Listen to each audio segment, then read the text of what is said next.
싶은 말씀. 레위기 6장 8절부터 23절입니다. 8절 한 절 읽겠습니다. 여호와께서 모세에게 말씀하여 이르시되.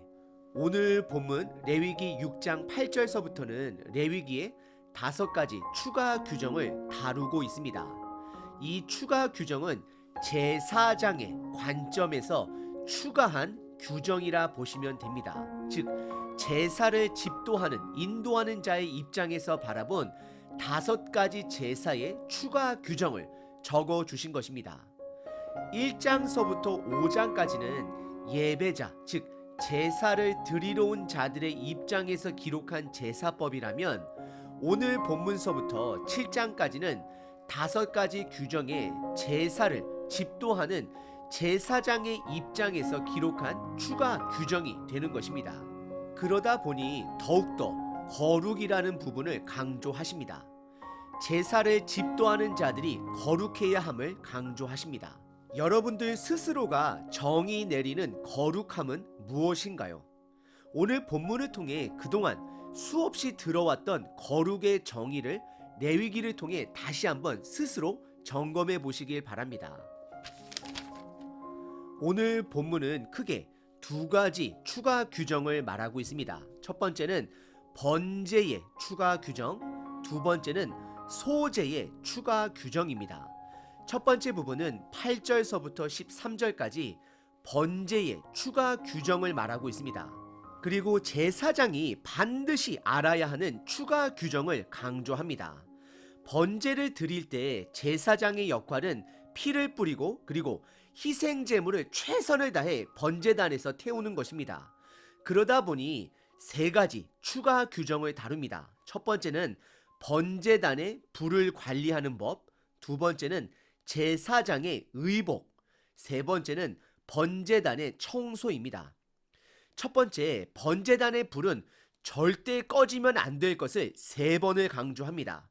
첫 번째는 9절에 아침 저녁으로 드려지는 번제 앞에, 특별히 밤에 드려지는 번제단 불에 다음날 아침까지 불이 꺼지면 안 될 것을 강조하시고 12절과 13절에 두 번째, 세 번째 번제 위의 불은 항상 피워 꺼지지 않게 할 것을 강조하십니다. 불은 희생 제물을 태우는데 없어서는 안 되는 것입니다. 결국 불은 죄를 소멸시키는 거룩을 말하는 것입니다. 두 번째는 제사장의 의복입니다. 제사장은 번제단에서 희생 제물을 올려놓기 위해 경사로 되어 있는 판을 사용하다 보니 때로는 하체가, 즉 생식기가 드러날 수 있습니다. 그래서 규정대로 긴 옷과 속바지를 입도록 10절에서 말씀하십니다. 이것은 제사장들이 구별되어야 함을, 거룩해야 함을 강조하고 있는 것입니다. 그리고 세 번째는 번제단의 청소입니다. 여러분들께서 캠핑 때 장작으로 고기를 구워 보신 분들 또는 집에 벽난로가 있으신 분들은 경험하셨을 것입니다. 불은 사용할 때는 좋지만 그 이후 재를 치워야 하는 번거로움이 따르게 됩니다. 그래서 레위기 11절에 아침마다 번제단의 재들을 치우도록 하시는데 제사를 드릴 때 입던 옷이 아닌 다른 옷으로 갈아입고 그 재를 진영 밖에 구별된 곳으로 가서 치워야 했습니다. 이것 또한 거룩을 강조하는 것입니다. 오늘 본문의 첫 번째 부분은 제사장이 번제를 집도할 때에 제단의 거룩, 그들의 거룩을 강조하고 있습니다. 그리고 오늘 본문의 두 번째 부분은 14절서부터 23절까지 소제의 곡물로 드리는 제사의 추가 규정을 알려주십니다. 소제는 아침 저녁으로 번제와 함께 하나님께 드려졌습니다. 2장에서의 소제의 내용과 반복되는 부분은 누룩을 넣지 말아야 할 것을 재차 다시 한번 강조하십니다.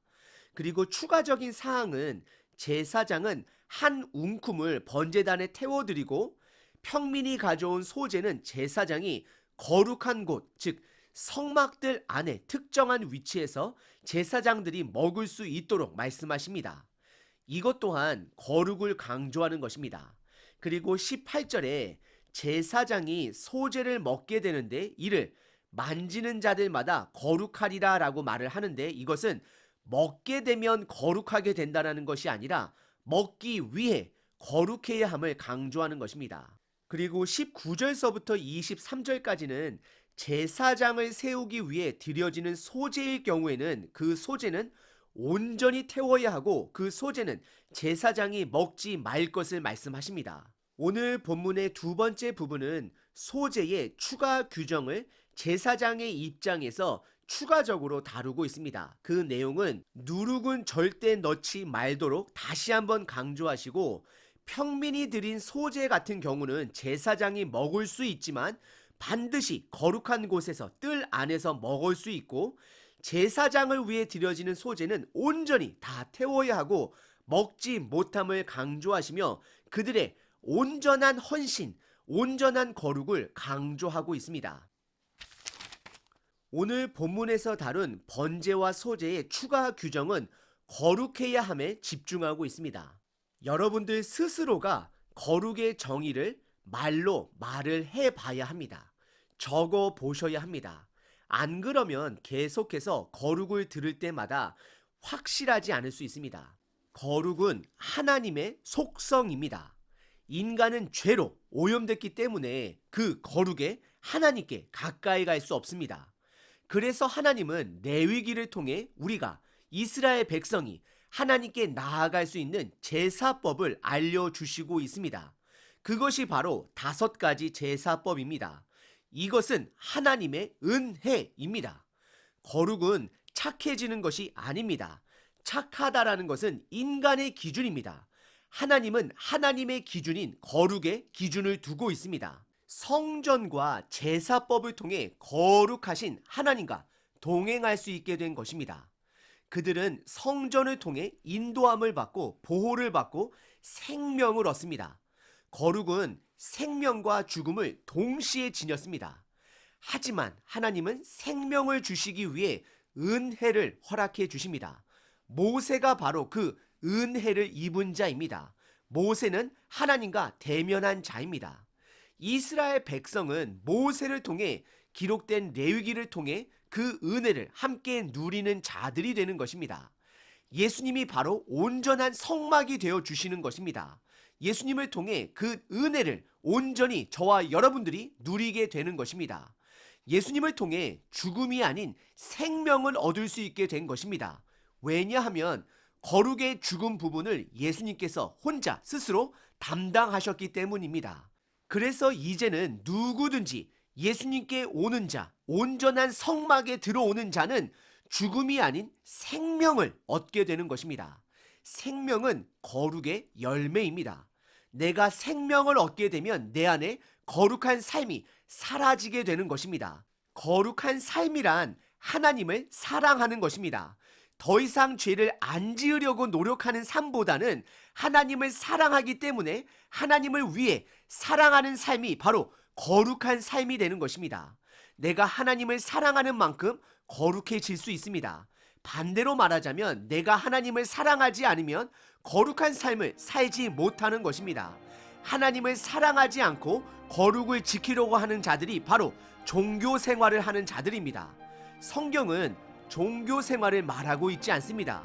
거룩에서 흘러나오는 생명의 삶을 말하고 있습니다. 그 생명의 삶은 예수님으로부터 흘러나옵니다. 예수님의 사랑이 바로 생명인 것입니다. 내 안에 그 예수님의 사랑이 없으면 예배를 드려도 성경 공부를 해도 목회자들이 목회를 해도 선교사님들이 선교를 해도 결국 생명이 없는 것입니다. 그래서 예수님께서는 거룩의 다른 말로 베드로에게 너가 나를 사랑하느냐 너가 나를 사랑하느냐 3번 물어보셨던 것이고, 베드로의 반응 또한 거룩인 것입니다. 그는 예수님께 내가 주님을 사랑합니다 라고 고백을 합니다. 거룩한 삶을 살고 싶으신가요? 그러면 하나님을 사랑하시면 됩니다. 하지만 내가 먼저 예수님의 사랑을 깨달아야 합니다. 그것을 깨닫지 못하면 거룩한 삶, 생명의 삶을 맛볼 수가 없는 것입니다. 아직 그 사랑을 깨닫지 못하신 분들께서는 그것을 위해 먼저 기도하시길 바랍니다.